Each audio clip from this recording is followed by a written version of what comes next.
Future Now Show. Brought to you by the Club of Amsterdam. I am Shermon Cruz. I'm the Chief Futurist and Director of the Center for Engaged Foresight, a Futures and Strategic Foresight Innovation Hub in the Philippines and the Asia Pacific. And we have partnered with, of course, the best in the field in creating transformative events, that helps people become future literate and apply strategic foresight in their field of specialization and industry. So I've been into futures and foresight work in the last 10 years. And since then, I've never looked back, and I've had, a couple of, no, not a couple, different and diverse engagements in futures and foresight work. But in the last 3 years, I've been pretty much involved in city futures, which, of course, the reason why I'm here with you to discuss, share my insights and experience from a futures perspective as far as city futures in Asia Pacific is concerned.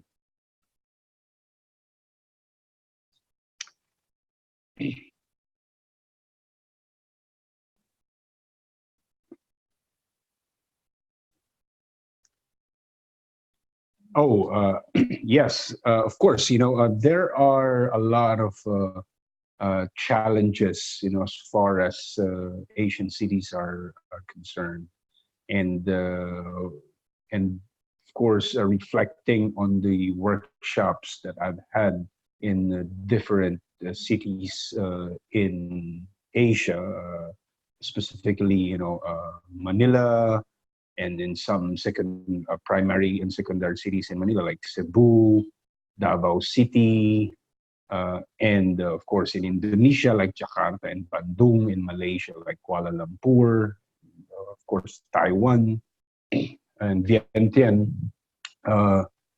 With my engagements with the different institutions like UNICEF, UNESCO, the Rockefeller Foundation, among others, there are certain, challenges that could create some sort of weights as far as the future of cities in the Philippines are concerned. But let me start with the view that, of course, as we all know, I believe you might have run across this idea that this century is what we call the Asian century. And there had been some emerging trends and developments, and not only that, some visions preferred, and both are alternative and preferred, that makes the future of Asian cities quite promising in the next 50 and 100 years. Most of the alternative and preferred futures are, if I may, like some sort of reflect on some couple of words that's been coming out in all the workshops that I did on city futures here in the Asia Pacific, is that, of course, most of the cities want to be, one, resilient. That is not perhaps unique to Asian cities, but the context in terms of resilience is that Asian cities wants to have a future that is resilient, but basically the context is regenerative resilience, which is, of course, informed and driven by indigenous, or cultural, traditional concept and context of resilience. I'm gonna expound that later on. And of course, they all want to be green, and they want to be creative, innovative. They want to engage and participate in the innovation industry, because basically, Asian cities now have, we might say, considerable access to both knowledge and technology, as far as emerging technologies that drive cities to prosper. some cities are envisioning a smarter city. Of course, not in the context of smart as how Western cities perceived it, because that is primarily driven by technology and big data analytics. But when they say about smarter cities, these cities must be informed by not just technology, but also inspired by cultural traditions, as far as or cultural context that drives their views about quality of life and what matters to them. And other than those things, I'm gonna like discuss those later. But as far as the challenges are concerned, one is political will.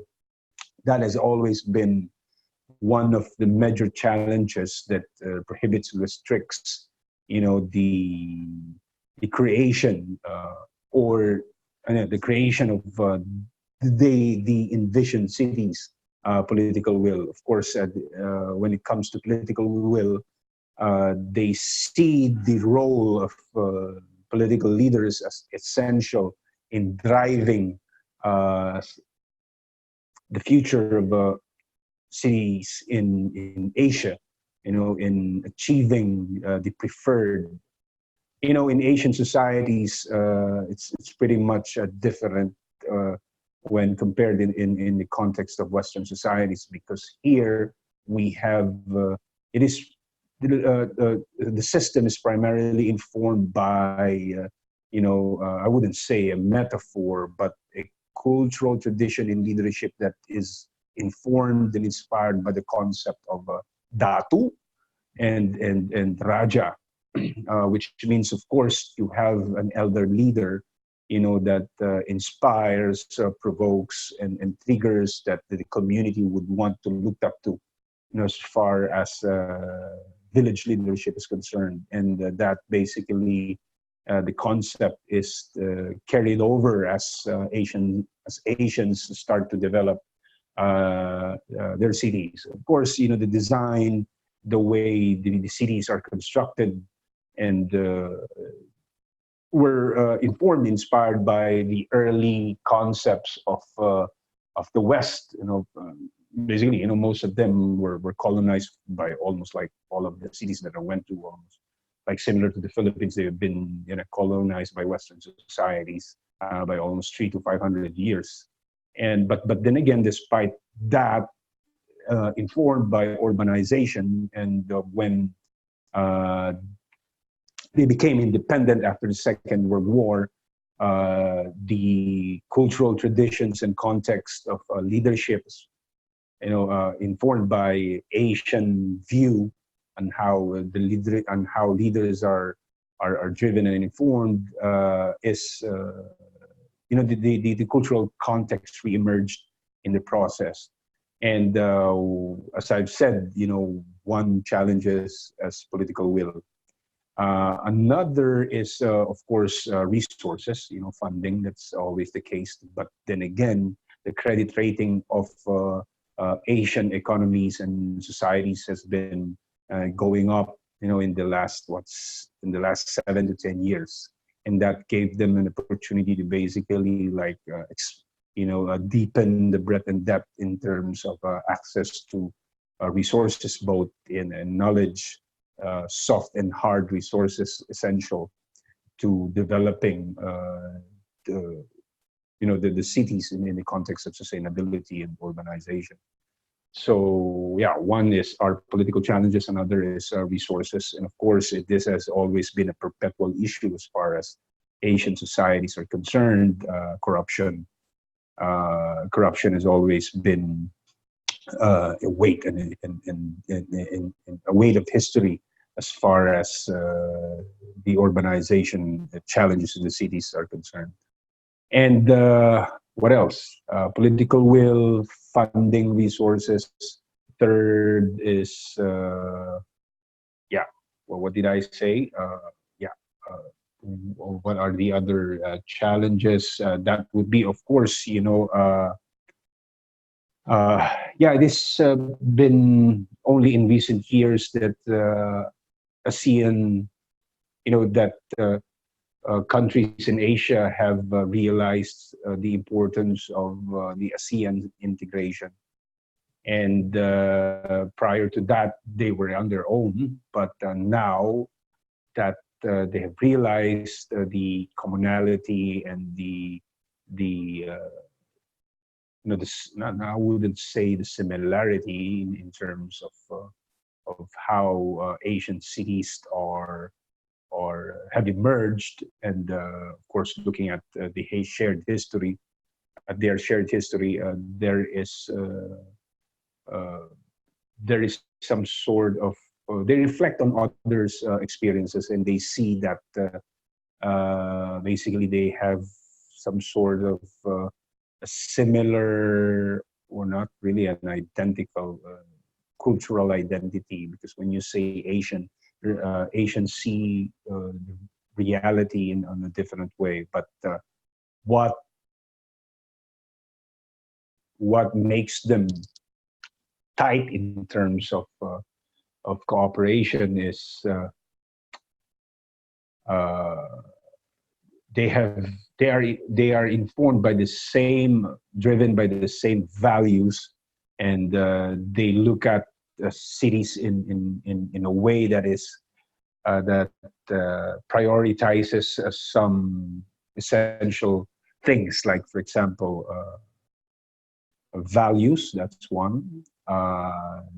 Families, or families seen as a critical element of building the future of cities, because they see families as a critical, essential aspect of intergenerational foresight and sustainability. Yeah, uh, I think in terms of challenges, I see three essential factors as the driving, restricting, prohibiting the future of Asian cities from achieving the vision of an ASEAN city, on political will, funding, and yeah, I forgot the other one. I mentioned it. I'm sorry. Yeah. How are the cities collaborating? Rural versus urban. Okay. Right now, there are different levels and contexts of collaboration as far as ASEAN cities are concerned. One, of course, is in terms of, let's just say, in terms of, uh, let's just try to use, the inspect methodology to map out the ways by which, the cities collaborate with each other. One is in terms of idea. They believe that they need to decolonize the way of setting up, the future of cities, and the way Asians envision the future of cities. One critical agenda is the decolonization in the way they view, in the way they imagine and envision the future of cities. So how do they decolonize that? They look at history as essential aspect. Looking backwards is very critical, essential. It is an essential element of envisioning the future of cities. If Yeah, that's one, decolonization. Another one is, of course, is that most of Asian leaders and Asian cities, and or perhaps we should call the stakeholders of this cities, the key actors, as they see resilience and sustainability as very important in the long run. Oh, that in terms of idea, and they also see the benefit and the role of emerging technologies like AI, robotics, automation, deep learning, machine learning as a critical component, in developing the future of cities. Of course, and another one is that, of course, cultural ideas are important. Indigenous ways of thinking and envisioning the future is very essential.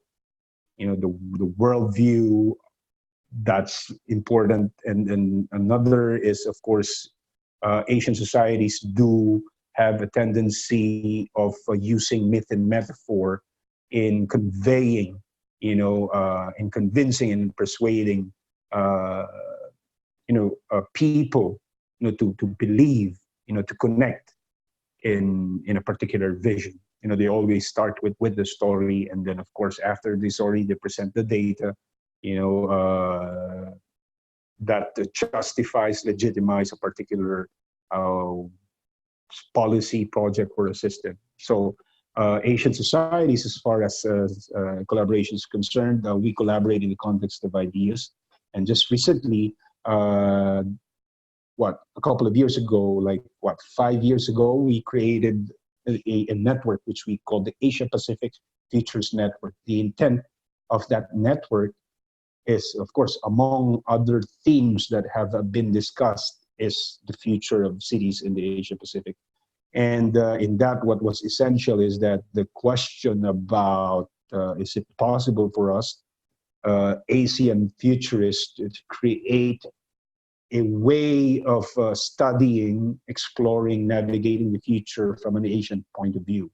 What makes it unique? What makes it authentic? What makes it diverse?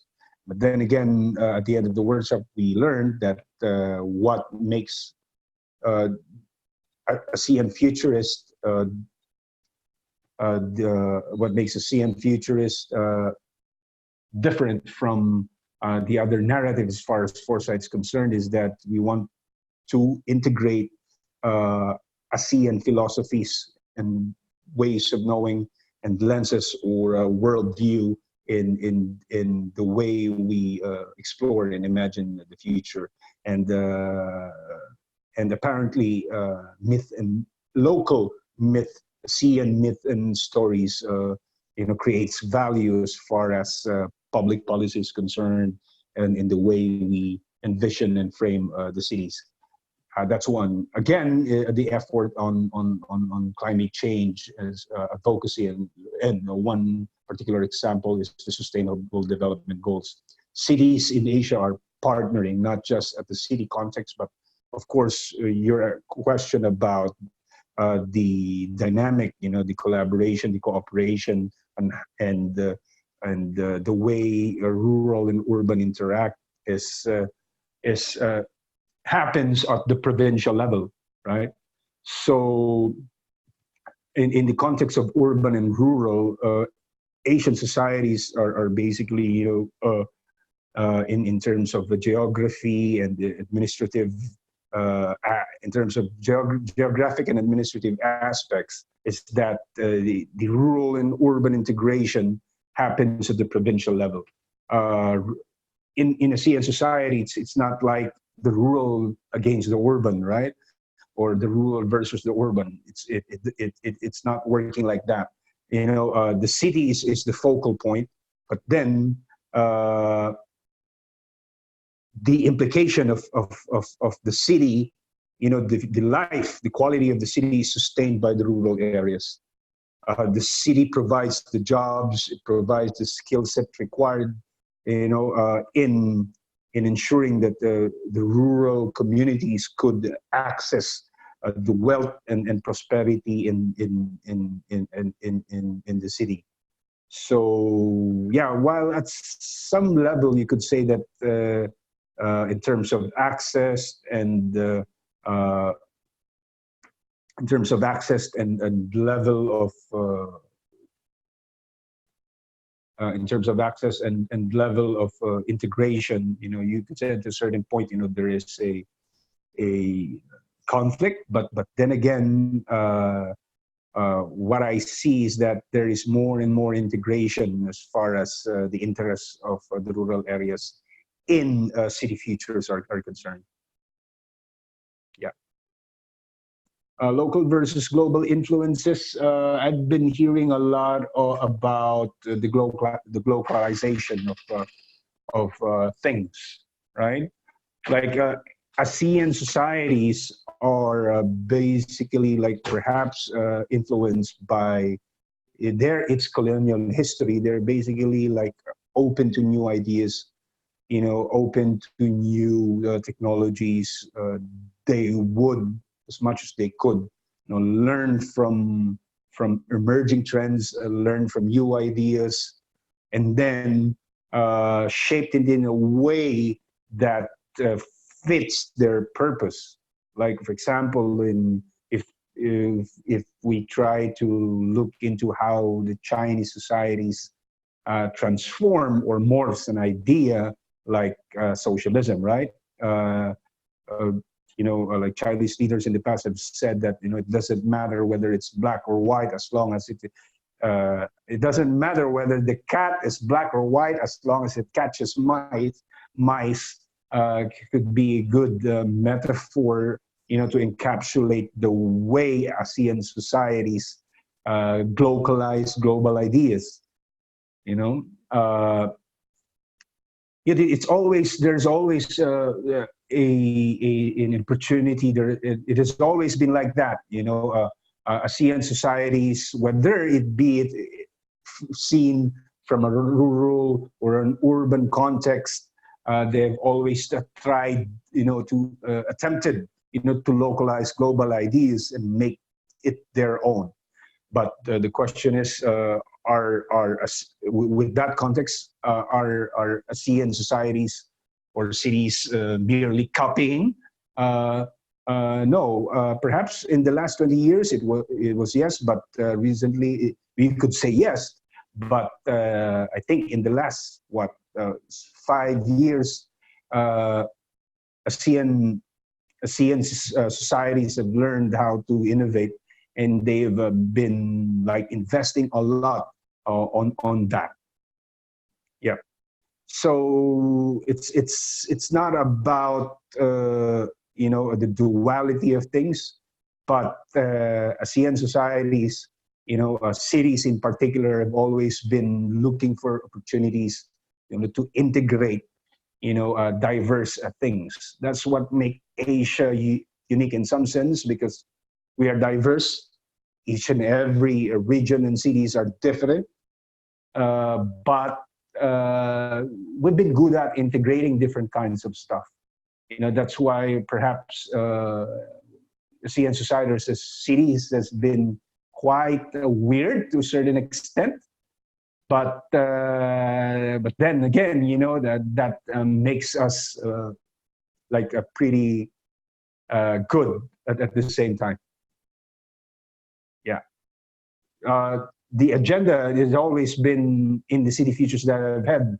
The concept of unifying diverse elements has always been the vision, of cities in Asia, and they would, leverage on these things.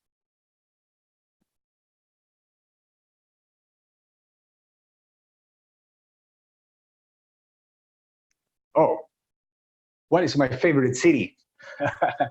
Okay. Yeah, I've been into different cities in Asia, and I like all of them. But as far as my immersion is concerned, my favorite cities right now would be Bandung City.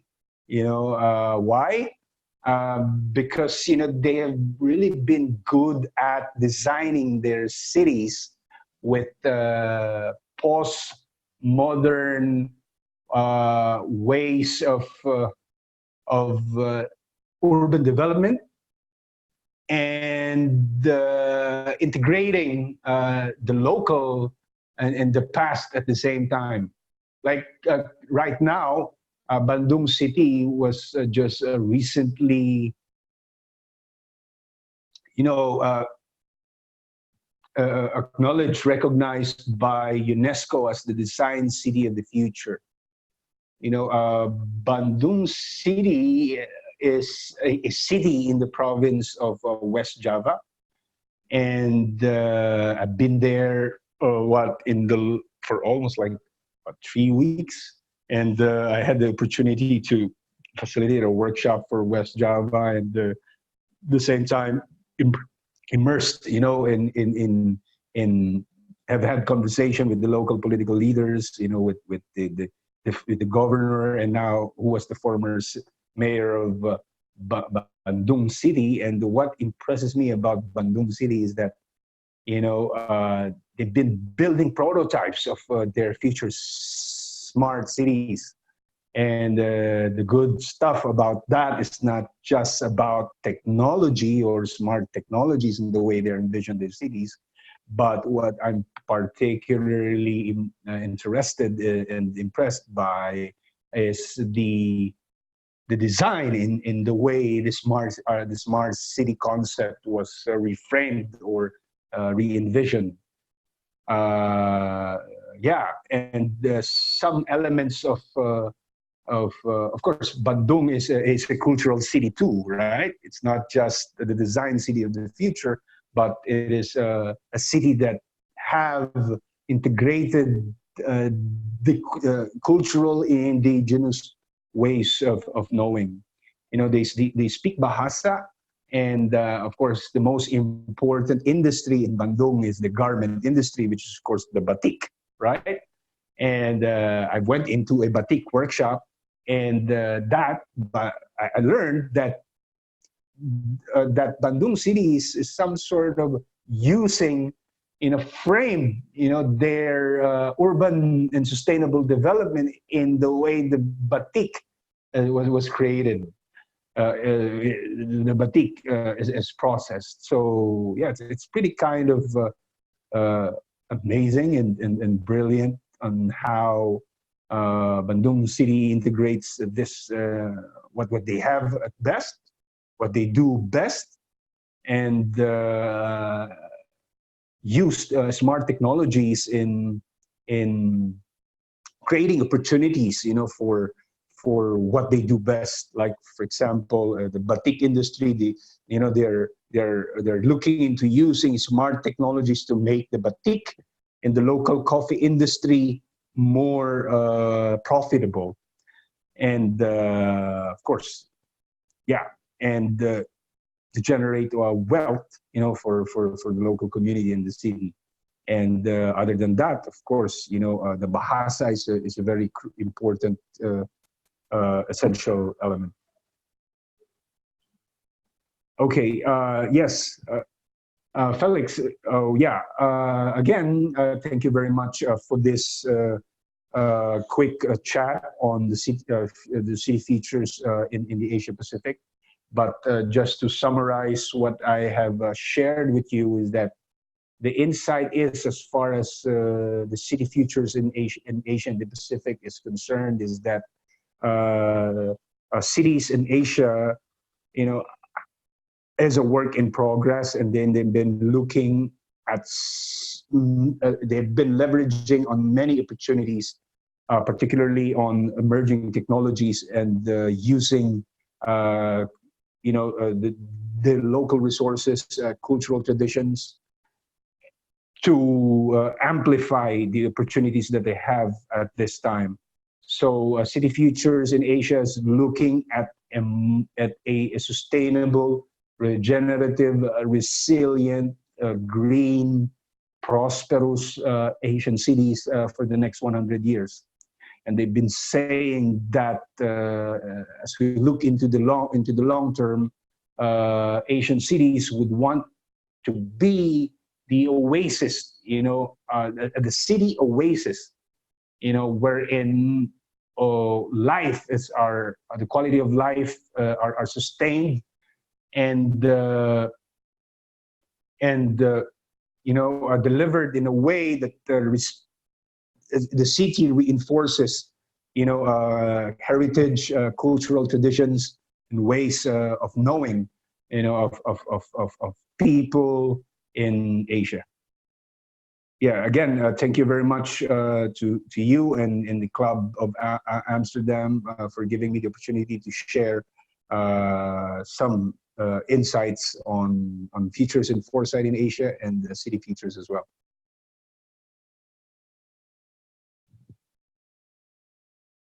Thank you, Felix. Yes, I'm looking forward to that.